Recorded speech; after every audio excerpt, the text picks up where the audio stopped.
Hello friends, आपका स्वागत है हमारे यूट्यूब चैनल में।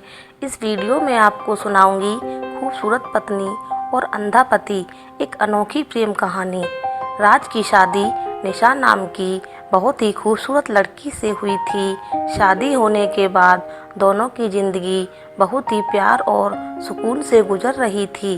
राज अपनी पत्नी को बहुत चाहता था, साथ ही उसकी खूबसूरती की हमेशा तारीफ किया करता था।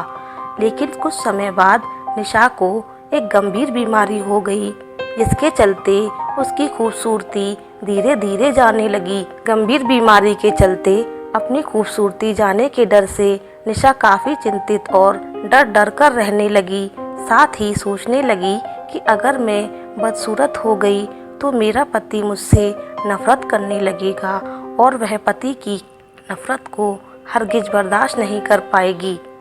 एक दिन उसके पति राज को अचानक किसी काम से शहर से बाहर जाना पड़ा। काम खत्म होने के बाद उसका पति जब शहर से वापस लौट रहा था तो रास्ते में उसका एक्सीडेंट हो गया।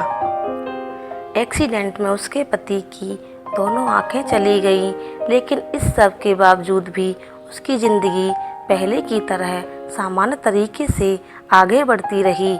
समय यूं ही निकलता रहा और निशा की खूबसूरती उस गंभीर बीमारी की वजह से पूरी तरह से चली गई। वह पूरी तरह से बदसूरत दिखने लगी थी, लेकिन अंधे पति को इस बारे में कुछ नहीं पता था। इसलिए उसके खुशहाल वैवाहिक जीवन पर इस घटना का किसी तरीके का कोई प्रभाव नहीं पड़ा और वह उसे पहले की तरह ही प्यार करता रहा।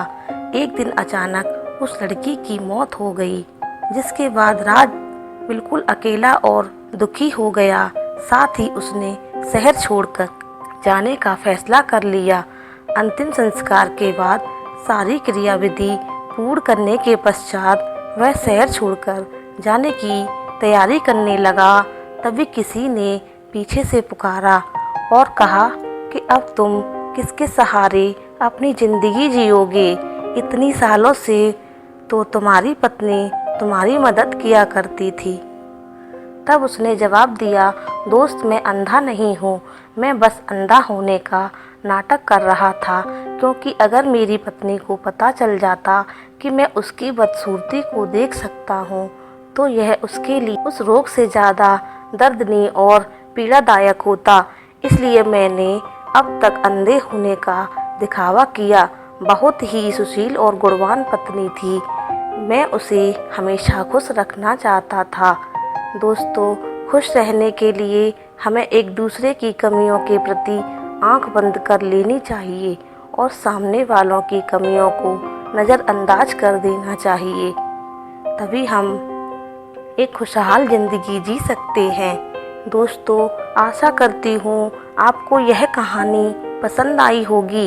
इस वीडियो को लाइक और शेयर ज़रूर करिएगा। साथ ही चैनल को सब्सक्राइब भी कर दीजिएगा। धन्यवाद।